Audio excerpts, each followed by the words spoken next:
Hi, what's up? What's up, y'all? So we are back at it. It is Curtis G. And if you're new to my YouTube channel or seeing any of my content on social media, my content is based off of options trading for beginners. And then more importantly, building passive income step by step, basically to have revenue in the future to take care of ourselves, right? So the goal is to take our profits from trading and then use those profits to build up a passive income portfolio. So whether you like dividend stocks or growth stocks, or you want to take that money and you want to start a business, or you want to buy rental properties, or whatever the case may be, the name of the game is to learn a skill like trading, use the profits to build up a passive income portfolio. So that's what my page, my channel, and most of my content is all about. Now, of course, on days like these, I like to do a trade recap, just showing what I was looking at in the market in terms of my options trading, and then what went well, what went wrong, and just to show y'all a real organic, holistic view of how my trading is going and what it looks like to be a trader at this stage in the journey.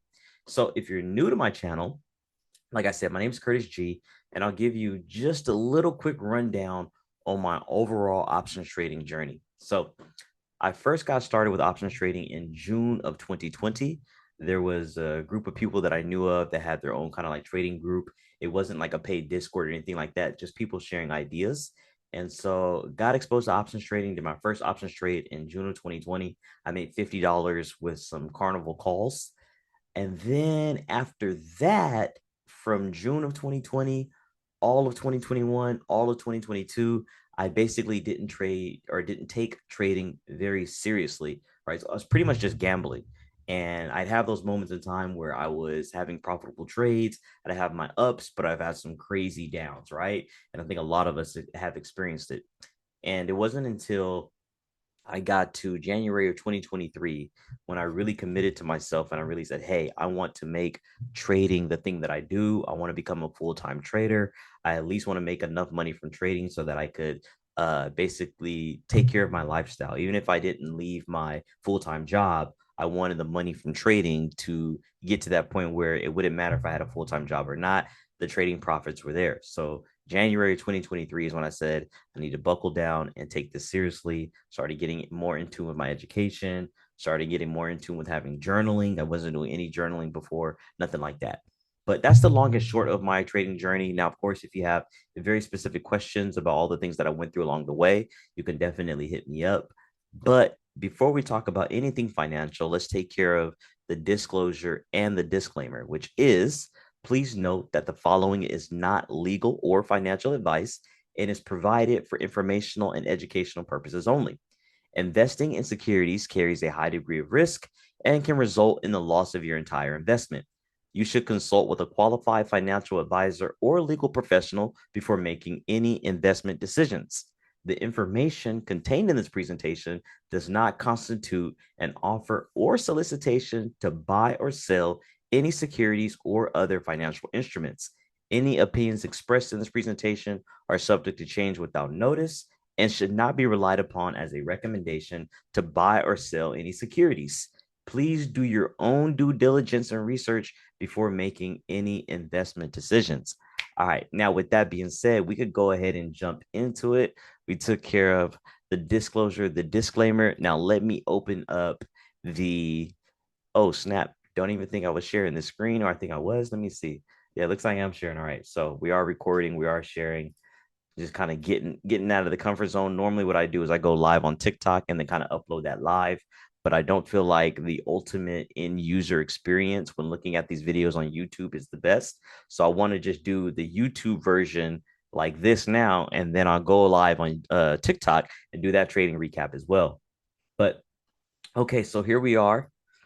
This is my Discord. The name of the Discord is Passive Income University.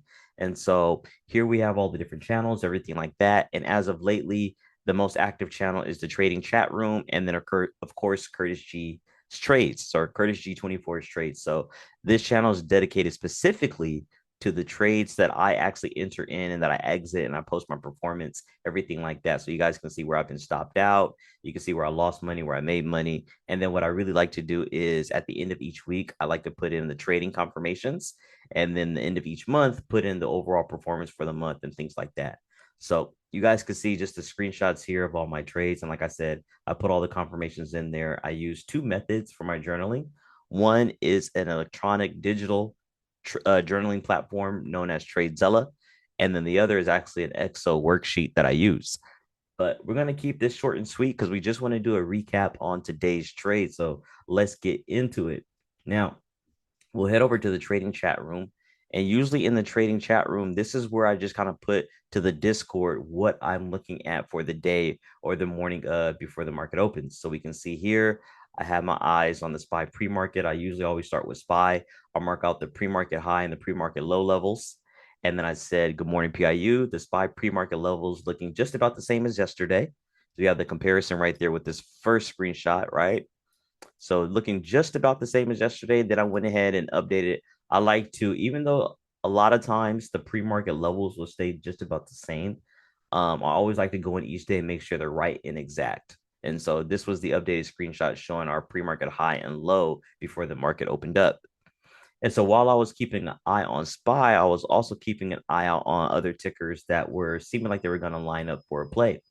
Now, what we have here is originally at 7 a.m. or just before 7:10 a.m., I had my eyes on Amazon for some potential calls. Now, like I said, if you're new to my content, let me remind you or let me give you a heads up. I am in California and I trade on California time. Now, what does that mean? What that means is for me, the market opens up at 6:30 a.m. and it closes at 1 o'clock p.m. So keep that in mind when you're looking at my videos and you see timestamps and things of that nature. I'm in California. I'm trading on West Coast time. And so everything is 3 hours behind. So at 7:08 a.m. Cali time, I was potentially looking at Amazon. This is how it was shaping out with this first 30-minute candle being a bearish red hammer. And then we were starting to form at this time, still with 21 minutes left on this candle, we were starting to form a bullish engulfing. But of course, 21 minutes is like a lifetime when it comes to the speed of trading. But that's just what I had my eyes on. And then as time went on, Amazon really wasn't shaking out, but I was seeing my setup kind of present itself when I was looking for Exxon Mobil calls. Now, what I should have did was I should have had the pre-market low and high charted out on the calls. But if you do know me, if you've been on any of my TikTok lives or if you've watched some of my previous trade recap videos, you know that one of my favorite setups to take that I've back tested the most out of all my setups is the bullish engulfing that occurs above the previous day high. So we're looking at ExxonMobil on this 30-minute chart. This was today. And what we're seeing is that bullish engulfing starting to form, reaching at one point it was above the previous day high. So I was keeping my eye on it, looking for that candle to end just where I needed to enter into calls. So what we can do is also bring up trading view and let's take a look at our live chart,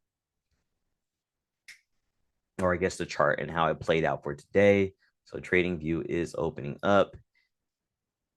And while that's opening, we'll go back to the Discord because in the Curtis G24's trades channel, I did make note that I did enter those calls on XOM. That's a ticker symbol XOM. That was right at 7:30. So right when that new candle opened up and my signal candle closed. And now if you're wondering, right, if you're wondering how much do I trade with, because that's one thing I know that everybody puts out different information. Everybody has different levels of transparency as traders, but I really do like when traders can show how much they're trading with, right? It's very interesting to me. And I think it does give a lot of help to new traders to get an idea of what's realistically possible depending on a particular trader's style on a consistent basis. So for me, I say that to say, on average, my average trade is about $1,000, give or take, maybe 150 bucks, but usually right around the $1,000 mark is my average trade amount or trade size. And then I'm primarily a scalper. Now, what that means for me is I like to aim for only 5 to 10% profits. Sometimes it's a little less, sometimes it's a little more, but I always like to aim for 5 to 10% profits on my scalps. Now, it's a different ball game if I'm swing trading. On swing trades, I like to aim for 20 or 30%, if not more. But on a scalp, I'm going for 5 to 10%. So I went ahead, jumped in right at the 7:30 candle to look at or enter these XOM calls. I bought 8 calls for about 864 bucks.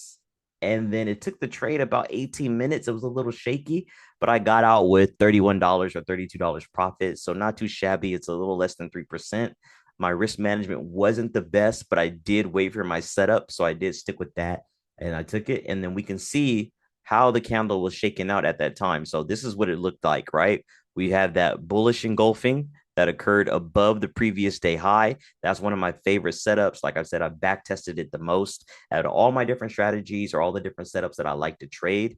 This one right here is the one that I have the most back testing info on. So right when this candle opened up, I went in, hopped in to take those calls. We did have somewhat of a pullback. Now, this is where it got a little shaky because I really didn't have a predefined stop loss. I was expecting a pullback to this area, clearly from these wicks and how the highs were yesterday as a form of resistance. But I stuck through it and then made it out to see the profits. But ultimately, the live candles are how it played out. The candle did not end bullish.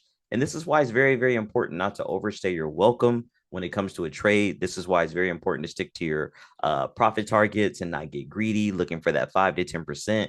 In this case, I think that trade ended up shaking out to be like 3.5%, something like that. And it was kind of giving me that vibe that we were going to pull back down.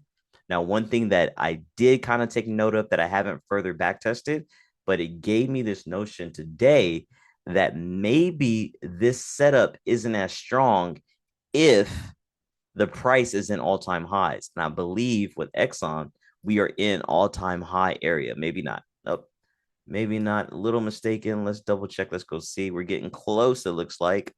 We just switched to the daily chart, and it looks like we might be close to all-time highs.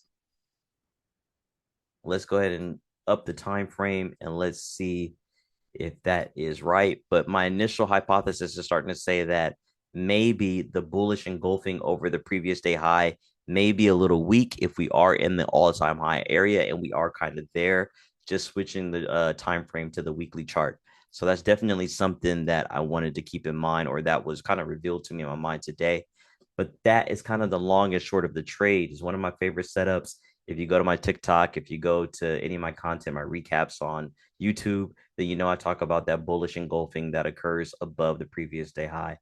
So we'll drop it back down. And of course, if you want to know what time frame I primarily trade on, it is the 30-minute time frame. So the 30-minute time frame is the primary time frame I do trade on. Every now and then I'll drop it down to the 7-minute, especially where we're talking about scalping. And then when it comes to swing trades, it's the daily, the weekly, and the monthly. I like to gravitate towards those. But I wanted to keep this one short and sweet as I try to build up more momentum on my YouTube journey. But for those of you that are new, that is the long and short of it. That's how I go through my trade recaps. And if there's more information about the trades or what happened, I'll always include that. But this setup was pretty straightforward. Like I said, bullish engulfing occurs above the previous day high, quick scalp to take some money here. But I do want to do better at having real predefined profit targets. It's a little bit harder, obviously, like I notated, being in the all-time high arena. So you want to be aware of that as well. But with that being said, you guys, if you have any questions, don't hesitate to send me a DM. Don't hesitate to reach out to me. Don't hesitate to leave a comment on any one of my videos, and I'll tap in and I'll see y'all in the next one. All right. Peace.